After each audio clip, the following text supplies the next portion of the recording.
ಸಾಂಸ್ಕೃತಿಕ ನಗರಿ ಅಂತ ಕರಿತೀವಿ, ಸಾಂಸ್ಕೃತಿಕ ನಗರ ಅಂತೇಳಿ ಕರಿತೀವಿ.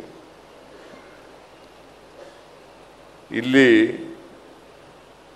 2018 ಮತ್ತು 2019 ಈ 2 ವರ್ಷಗಳ ರಾಜ್ಯ ಚಲನಚಿತ್ರ ಪ್ರಶಸ್ತಿ ಪ್ರದಾನ ಸಮಾರಂಭ ನಡೀತಾ ಇದೆ. ನಿಮಗೆಲ್ಲ ಅನಿಸಿರಬೇಕು 2018, 2019 ಯಾಕೆ ಇಷ್ಟು ವರ್ಷ ಆದರೂ ಕೂಡ ಮಾಡಲಿಲ್ಲ ಅಂತಕ್ಕಂಥ ಪ್ರಶ್ನೆ ಸಾಮಾನ್ಯವಾಗಿ ಉದ್ಭವ ಆಗ್ತದೆ. ಒಂದು ಕಾರಣ, ಹಿಂದಿನ ಸರ್ಕಾರದವರು ಮಾಡಲಿಲ್ಲ.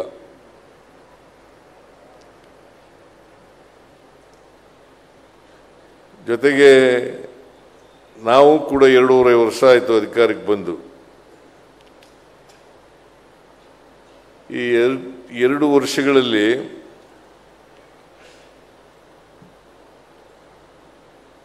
ಹದಿನೆಂಟು 19 ಚಲನಚಿತ್ರ ಪ್ರಶಸ್ತಿ ಪ್ರದಾನ ಮಾಡಬೇಕಾಗಿತ್ತು. ಕಾರಣಾಂತರದಿಂದ ವಿಳಂಬ ಆಯಿತು. ಅದಕ್ಕೆ ನಾನು ತೀರ್ಮಾನ ಮಾಡಿದ್ದೀನಿ, ವಾರ್ತಾ ಇಲಾಖೆಯವ್ರ ಜೊತೆ ಚರ್ಚೆ ಮಾಡಿದ್ದೀನಿ. 18, 19 ಚಲನಚಿತ್ರ ಪ್ರಶಸ್ತಿ ಪ್ರದಾನ ಮಾಡೋಣ. ಕೆಲವೇ ದಿನಗಳಲ್ಲಿ ಶೀಘ್ರವಾಗಿ 20, 21ನೇ ಚಲನಚಿತ್ರ ಪ್ರಶಸ್ತಿ ಪ್ರದಾನವನ್ನು ಮಾಡ್ತೇವೆ ಅಂತಕ್ಕಂಥ ಮಾತುಗಳನ್ನು ಕೂಡ ಈ ಸಂದರ್ಭದಲ್ಲಿ ಹೇಳಲಿಕ್ಕೆ ಬಯಸ್ತೇನೆ. ಇನ್ನು ಮುಂದೆ ಈ ರೀತಿ ಆಗಲಿಕ್ಕೆ ಬಿಡಕ್ಕೆ ಹೋಗಲ್ಲ.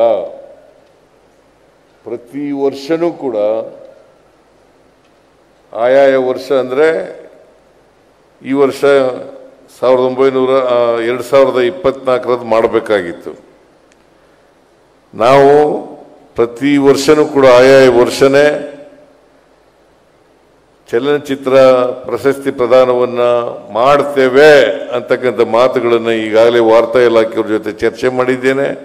ಅದನ್ನು ಮಾಡೇ ಮಾಡ್ತೀವಿ ಅಂತಕ್ಕಂಥ ಮಾತುಗಳನ್ನು ಹೇಳಲಿಕ್ಕೆ ಬಯಸ್ತಾ ಇದ್ದೇನೆ.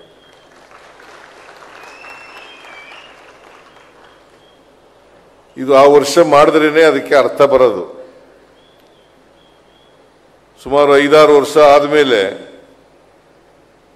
ಪ್ರಶಸ್ತಿ ಪ್ರದಾನ ಮಾಡಿದ್ರೆ ಅದಕ್ಕೆ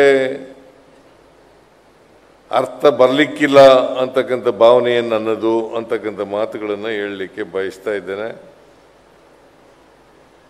ಈ ವರ್ಷ 2018 ಮತ್ತು 19ನೇ ಸಾಲಿನ ರಾಜ್ಯ ಚಲನಚಿತ್ರ ಪ್ರಶಸ್ತಿ ಯಾರ್ಯಾರು ಪಡ್ಕೊಂಡಿದ್ದಾರೆ, ವಿಜೇತರಿದ್ದಾರೆ, ಪುರಸ್ಕೃತರಿದ್ದಾರೆ, ಅವ್ರಿಗೆಲ್ಲರಿಗೂ ಕೂಡ ಕನ್ನಡ ನಾಡಿನ ಜನತೆಯ ಪರವಾಗಿ, ವೈಯಕ್ತಿಕವಾಗಿ, ಸರ್ಕಾರದ ಪರವಾಗಿ ಅಭಿನಂದನೆಗಳನ್ನು ಸಲ್ಲಿಸಲಿಕ್ಕೆ ಬಯಸ್ತಾ ಇದ್ದೇನೆ. ಅವರೆಲ್ಲರಿಗೂ ಕೂಡ ನಾನು ಎಷ್ಟು ಜನ ಇದ್ದರು ಅಂತ ಕೇಳಿದೆ ಈಗ ತಾನೇ ಆಯುಕ್ತರನ್ನು. ಸುಮಾರು 80ಕ್ಕೂ ಹೆಚ್ಚು ಜನ ಇದ್ದಾರೆ ಅಂತ ಹೇಳಿದ್ರು. ಅದಕ್ಕೆ ನಾನು ಹೇಳಿದೆ, ನಾನೇ ಮೊದಲು ಮಾತಾಡ್ಬಿಡ್ತೀನಿ, ಆಮೇಲೆ ಪ್ರಶಸ್ತಿ ಪ್ರದಾನ ಮಾಡೋಣ ಅಂತ ಹೇಳಿದೆ. ಯಾಕೆಂದರೆ 80 ಜನರಿಗೆ ಪ್ರಶಸ್ತಿ ಪ್ರದಾನ ಮಾಡಿದ್ರೆ ಭಾಳ ವಿಳಂಬ ಆಗ್ತದೆ. ಆಮೇಲೆ ಭಾಳ ಜನ ಪ್ರಶಸ್ತಿ ಪ್ರದಾನ ಆದಮೇಲೆ ಹೊರಟೋಗ್ಬಿಡ್ಬೋದು.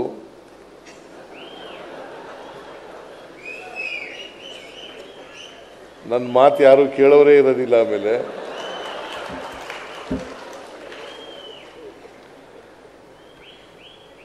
ಗೋವಿಂದ ಒಬ್ಬ ಇರ್ತಾನೆ ಅಂತ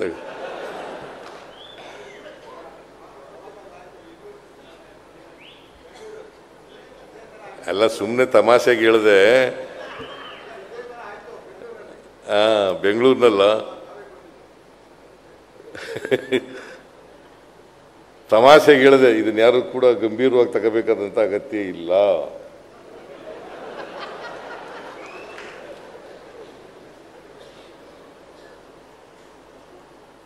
ನೀವು ಇರ್ತೀರಿ, ಭಾಳ ಜನ, ಕೆಲವರು ಹೊರಟೋಗ್ಬೋದು, ಬಹುತೇಕವಾಗಿ ಇರ್ತಾರೆ.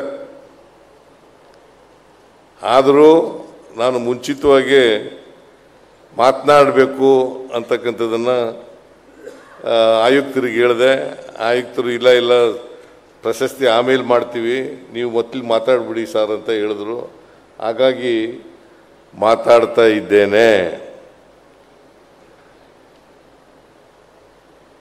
ಇದು ಚಲನಚಿತ್ರಗಳು ಹಿಂದೆ ಒಂದು ಕಾಲದಲ್ಲಿ ಆಕ್ಟರ್ಗಳು ಭಾಳ ಕಡಿಮೆ ಇದ್ದರು, ನಟಿಯರು ಭಾಳ ಕಡಿಮೆ ಇದ್ದರು, ನಿರ್ಮಾಪಕರು ಕಡಿಮೆ ಇದ್ದರು, ಡೈರೆಕ್ಟರ್ಗಳು ಕೂಡ ಕಡಿಮೆ ಇದ್ದರು.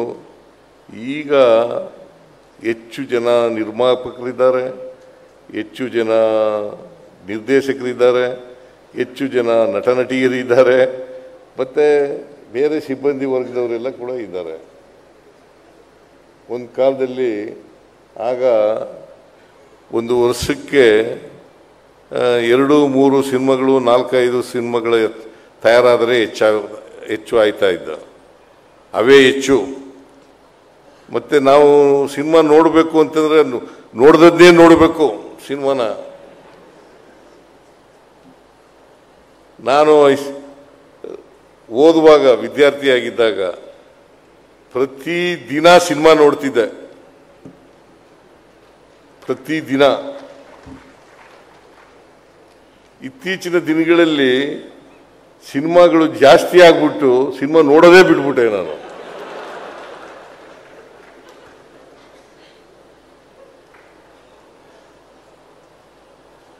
ಸೊ ಹಾಗಾಗಿ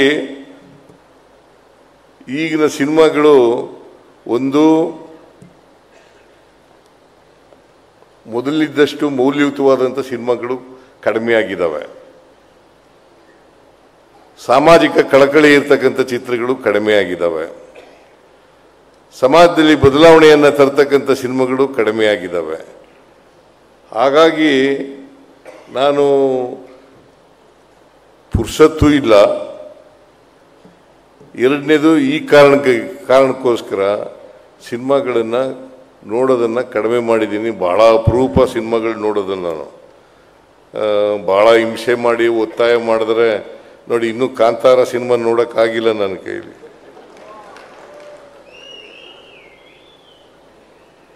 ಚೆನ್ನಾಗಿದೆ ಅಂತ ಹೇಳ್ತಾರೆ, ಭಾಳ ದುಡ್ಡು ಗಳಿಸಿದೆ, ಚೆನ್ನಾಗೂ ಇದೆ, ಸಮಾಜದ ಮೇಲೆ ಪರಿಣಾಮವನ್ನು ಬೀರ್ತದೆ ಅಂತಕ್ಕಂಥ ಮಾತುಗಳನ್ನು ಹೇಳ್ತಾರೆ. ಬಟ್ ನೋಡೋಕ್ಕಾಗಿಲ್ಲ ನನ್ನ ಕೈಲಿ. ಏನು ಮಾಡೋದು, ಸಮಯದ ಅಭಾವದಿಂದ ನೋಡಲಿಕ್ಕಾಗಿಲ್ಲ.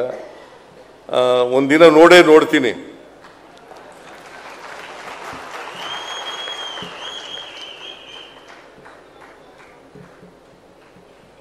ಇವತ್ತು ಡಾಕ್ಟರ್ ರಾಜ್ಕುಮಾರ್, ಪುಟ್ಟಣ್ಣ ಕಣಗಾಲ್, ಆಮೇಲೆ ಡಾಕ್ಟರ್ ವಿಷ್ಣುವರ್ಧನ್,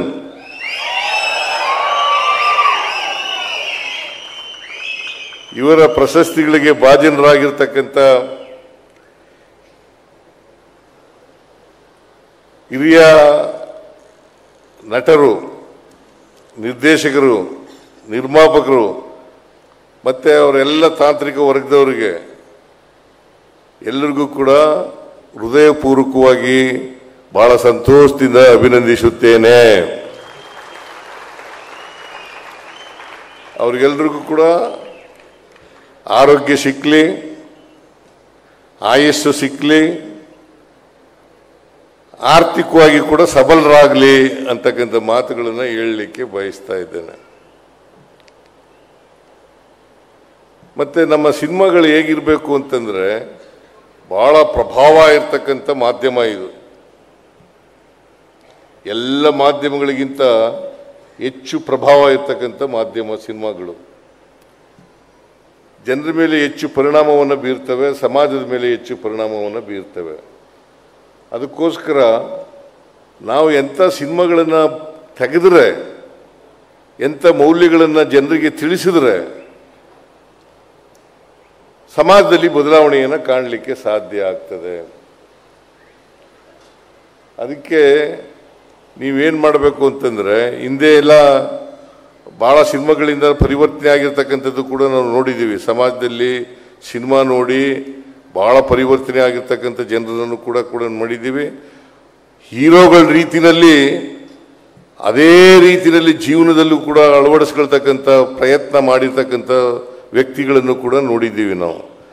ಸೊ ಈಗ ಸಿನಿಮಾ ನೋಡಿ ಬದಲಾವಣೆ ಆಗ್ತಕ್ಕಂಥದ್ದು ಭಾಳ ಕಡಿಮೆ ಆಗಿದೆ. ಸಿನಿಮಾದ ರೀತಿಯಲ್ಲಿ, ಆ ಹೀರೋಗಳ ರೀತಿಯಲ್ಲಿ. ಯಾಕಂತಂದರೆ ಹೀರೋಗಳಿದಾರಲ್ಲ, ತಾರೆಯರು ಇದ್ದಾರಲ್ಲ, ಸಿನಿಮಾ ತಾರೆಯರು ಇದ್ದಾರಲ್ಲ, ಈ ಸಿನಿಮಾ ತಾರೆಯರು ಕಂಡ್ರೆ ಜನರಿಗೆ ಬಹಳ ಗೌರವ ಜಾಸ್ತಿ ಇರ್ತದೆ, ಮತ್ತು ಅವರನ್ನು ಅನುಸರಿಸ್ತಕ್ಕಂಥದ್ದು ಜಾಸ್ತಿ ಇರ್ತದೆ. ಅದಕ್ಕೋಸ್ಕರ ನಿಜ ಜೀವನದಲ್ಲೂ ಕೂಡ ನೀವು ಪರದೆ ಮೇಲೆ ಹೇಗೆ ಇರ್ತೀರಿ ಅದೇ ರೀತಿ ನಿಜ ಜೀವನದಲ್ಲೂ ಕೂಡ ಇರ್ತಕ್ಕಂಥ ಪ್ರಯತ್ನವನ್ನು ಮಾಡಿದಾಗ ಮಾತ್ರ ಹೆಚ್ಚು ಸಮಾಜದ ಮೇಲೆ ಬೆಳಕನ್ನು ಚೆಲ್ಲಿದಾಗ ಆಗ್ತದೆ ಅಂತಕ್ಕಂಥ ಮಾತುಗಳನ್ನು ಈ ಸಂದರ್ಭದಲ್ಲಿ ಹೇಳಲಿಕ್ಕೆ ಬಯಸ್ತಾ ಇದ್ದೇನೆ. ಅಲ್ವಾ? ಸಿನಿಮಾದಲ್ಲಿ ಪರದೆ ಮೇಲೆ ಒಂಥರ ಇರೋದು, ಆಮೇಲೆ ನಿಜ ಜೀವನದಲ್ಲಿ ಒಂಥರ ಇರೋದು, ಹಂಗಾಗಬಾರ್ದಲ್ವಾ? ಡಾಕ್ಟರ್ ರಾಜ್ಕುಮಾರ್ ಅವರು ಸಿನಿಮಾದಲ್ಲಿ ಹೇಗಿರ್ತಾ ಇದ್ರು ಅದೇ ರೀತಿ ಜೀವನದಲ್ಲೂ ಕೂಡ ಜೀವನದಲ್ಲಿ ಅಳವಡಿಸ್ಕೊಳ್ತಕ್ಕಂಥ ಕೆಲಸವನ್ನು ಮಾಡಿದ್ರು. ಅದಕ್ಕೋಸ್ಕರ ಅವರನ್ನು ಎಷ್ಟು ವರ್ಷಗಳಾದರೂ ಕೂಡ ಜ್ಞಾಪಿಸ್ಕೊಳ್ತಕ್ಕಂಥ, ಸ್ಮರಿಸ್ಕೊಳ್ತಕ್ಕಂಥ ಕೆಲಸವನ್ನು ಮಾಡ್ತಾರೆ. ಅವ್ರು ಮಾಡಿದಂಥ ಅನೇಕ ಸಿನಿಮಾಗಳು ಸಮಾಜದ ಮೇಲೆ ಬದಲಾವಣೆಯನ್ನು ತರ್ತಕ್ಕಂಥ ಪ್ರಯತ್ನವನ್ನು ಮಾಡಿದ್ದಾರೆ. ಅವು ಐತಿಹಾಸಿಕ ಸಿನಿಮಾಗಳಿರ್ಬೋದು, ಅಥವಾ ಸಾಮಾಜಿಕ ಸಿನಿಮಾಗಳಿರ್ಬೋದು, ಅಥವಾ ಪೌರಾಣಿಕ ಸಿನಿಮಾಗಳಿರ್ಬೋದು. ಇವ್ಯಾವುದೇ ಸಿನಿಮಾಗಳಿದ್ದರೂ ಕೂಡ ಈ ಚಲನಚಿತ್ರ ಅಂತಕ್ಕಂಥ ಇದೆಯಲ್ಲ, ಅದಕ್ಕೆ ನಾವು ಬದಲಾವಣೆಯನ್ನು ಬಯಸ್ತಕ್ಕಂಥದ್ದು ಭಾಳ ಮುಖ್ಯ. ಇದನ್ನು ನಿರೀಕ್ಷೆ ಮಾಡ್ತಕ್ಕಂಥದ್ದು ಕೂಡ ಜನರಲ್ಲಿ ಇದೆ ಅಂತಕ್ಕಂಥ ಮಾತುಗಳನ್ನು ಹೇಳಲಿಕ್ಕೆ ಬಯಸ್ತಾ ಇದ್ದೇನೆ. ನಮ್ಮ ಸರ್ಕಾರ ಯಾವಾಗಲೂ ಕೂಡ ಕನ್ನಡ ಚಿತ್ರೋದ್ಯಮಕ್ಕೆ, ಅದರ ಬೆಳವಣಿಗೆಗೆ ಎಲ್ಲ ರೀತಿಯ ಸಹಕಾರವನ್ನು, ಬೆಂಬಲವನ್ನು ಕೊಡಲಿಕ್ಕೆ ಬಯಸ್ತದೆ ಅಂತಕ್ಕಂಥ ಮಾತುಗಳನ್ನು ಹೇಳಲಿಕ್ಕೆ ಬಯಸ್ತಾ ಇದ್ದೇನೆ. ಕನ್ನಡ ಸಿನಿಮಾಗಳಿಗೆ ಎಂಥದ್ದು ಸಬ್ಸಿಡಿ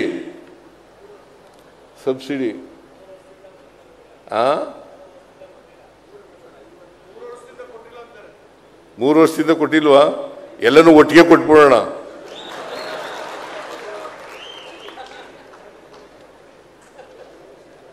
ಯಾವ ಕಾರಣಕ್ಕೂ ಕೂಡ ನಮ್ಮ ಸರ್ಕಾರ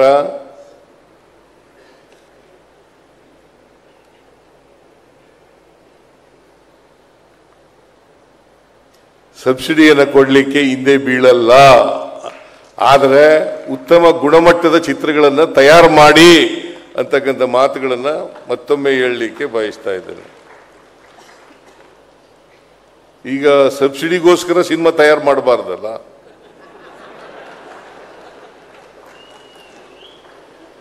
ಸಬ್ಸಿಡಿಗೋಸ್ಕರ ಸಿನಿಮಾ ತಯಾರು ಮಾಡಬಾರ್ದಲ್ಲ.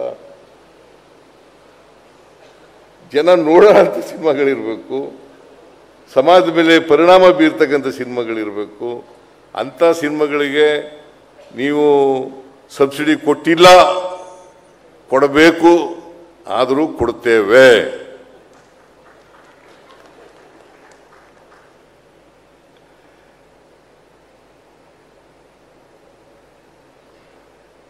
ಆಮೇಲೆ 2019ರಲ್ಲಿ 125 ಚಲನಚಿತ್ರಗಳನ್ನು ಆಯ್ಕೆ ಮಾಡಿದ್ದೀವಿ.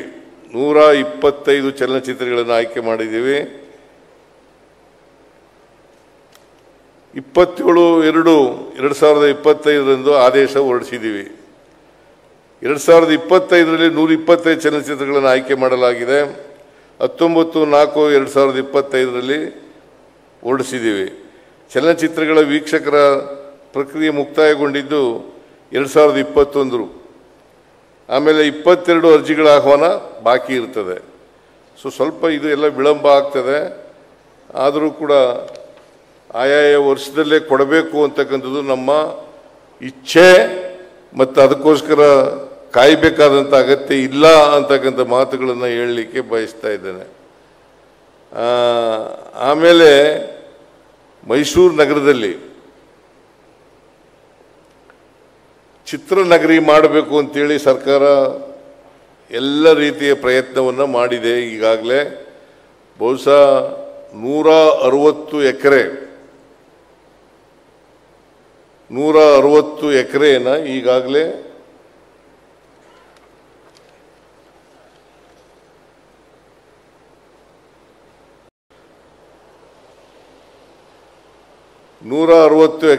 ಈಗಾಗಲೇ ವಾರ್ತಾ ಇಲಾಖೆಗೆ ಹ್ಯಾಂಡ್ ಓವರ್ ಮಾಡಿಬಿಟ್ಟಿದ್ದೀವಿ. 160 ಎಕರೆ. ಬಹುಶಃ DPR ಯಾವಾಗ ಕಂಪ್ಲೀಟ್ ಆಗುತ್ತಪ್ಪ?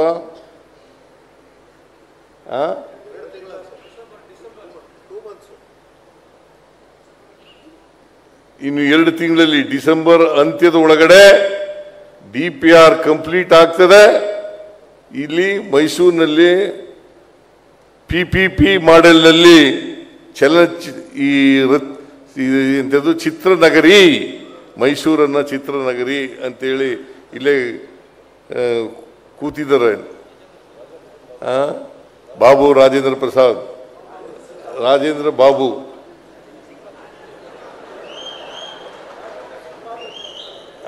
ರಾಜೇಂದ್ರ ಸಿಂಗ್ ಬಾಬು ಅವ್ರ ಸಿಸ್ಟರ್ಗೆ ರಾಜ್ಯೋತ್ಸವ ಪ್ರಶಸ್ತಿ ಕೊಟ್ಟಿದ್ದೀವಿ ಈಗ ಮೊನ್ನೆ.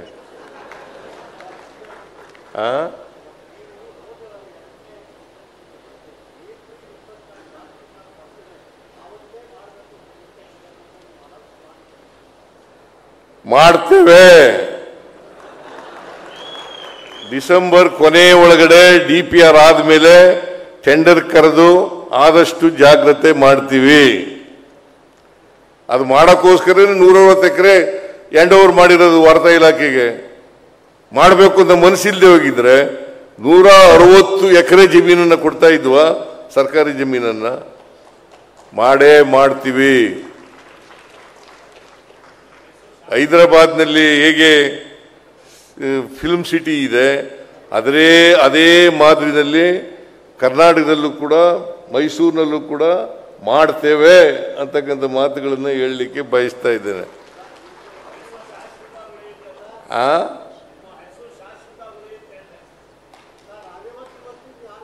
ಗೋವಿಂದರಾಜನ ಪಕ್ಕದಲ್ಲಿ ಕೇಳಿ, ಗೋವಿಂದು ಕೇಳಿ.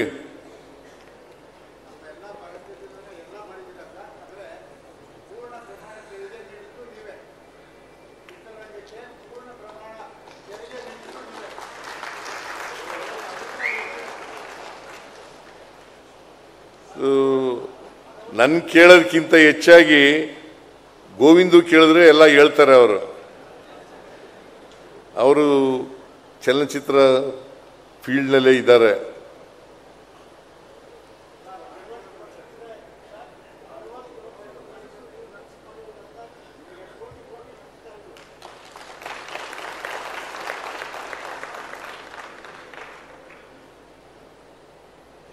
ನಾನು ಪುಟ್ಟಣ್ಣನ ಕೇಳಿದೆ, ನೀನು ಯಾಕಪ್ಪ ಬಂದಿದ್ದೀಯ ಇಲ್ಲಿ ಅಂತ.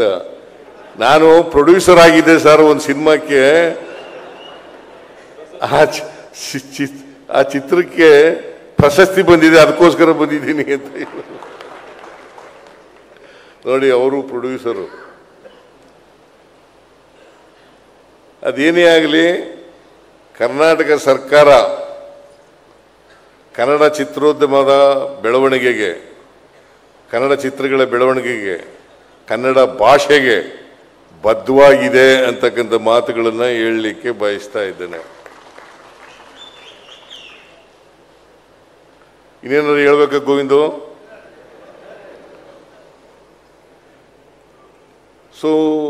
ಮುಂದಿನ ವರ್ಷದಿಂದ ಆಯಾ ವರ್ಷನೇ ಪ್ರಶಸ್ತಿಗಳನ್ನು ಕೊಡ್ತಕ್ಕಂಥದ್ದನ್ನು ಮಾಡ್ತೇವೆ. ಮತ್ತೆ ಈಗ ಏನು ಬಾಕಿ ಉಳ್ಕೊಂಡಿದೆ ಸಬ್ಸಿಡಿ ಅವನ್ನೆಲ್ಲನೂ ಕೂಡ ಕ್ಲಿಯರ್ ಮಾಡ್ತಕ್ಕಂಥ ಕೆಲಸವನ್ನು ಮಾಡ್ತೇವೆ ಅಂತಕ್ಕಂಥ ಮಾತುಗಳನ್ನು ಹೇಳಿ ಇವತ್ತು ಯಾರ್ಯಾರು ಚಲನಚಿತ್ರ ಕನ್ನಡ ಚಲನಚಿತ್ರ ಪ್ರಶಸ್ತಿಗೆ ಭಾಜನರಾಗಿದ್ದಾರೆ ಅವರಿಗೆಲ್ರಿಗೂ ಮತ್ತೊಮ್ಮೆ ಅಭಿನಂದನೆಗಳನ್ನು ಹೇಳಿ ಅವ್ರಿಗೆಲ್ರಿಗೂ ಕೂಡ ಈಗ ಪ್ರದಾನ ಮಾಡ್ತೀವಿ. ದಯಮಾಡಿ ಎಲ್ಲರೂ ಕೂಡ ಪ್ರಶಸ್ತಿ ಪ್ರದಾನ ಕಾರ್ಯಕ್ರಮ ಮುಗಿಯೋವರೆಗೂ ಕೂಡ ಇರಬೇಕು ಅಂತಕ್ಕಂಥ ಮಾತುಗಳನ್ನು ಹೇಳಿ ನಿಮ್ಗೆಲ್ರಿಗೂ ನಮಸ್ಕಾರ ಮಾಡಿ, ಈ ವರ್ಷ ರಾಜ್ಯೋತ್ಸವ ಆಗಲಿ 2 ದಿನ ಆಗೋಗ್ಬಿಟ್ಟಿದೆ. ಇದು 3ನೇ ತಾರೀಕು, ಮೊನ್ನೆ ಆಗಿದೆ ರಾಜ್ಯೋತ್ಸವ, ಕರ್ನಾಟಕ ರಾಜ್ಯೋತ್ಸವ. ನಿಮ್ಮೆಲ್ಲರಿಗೂ ಕೂಡ ಕರ್ನಾಟಕ ರಾಜ್ಯೋತ್ಸವದ ಶುಭಾಶಯಗಳನ್ನು ಕೋರಿ ನನ್ನ ಮಾತುಗಳನ್ನು ಮುಗಿಸ್ತೇನೆ. ಜೈ ಹಿಂದ್, ಜೈ ಕರ್ನಾಟಕ, ಜೈ ಸಂವಿಧಾನ.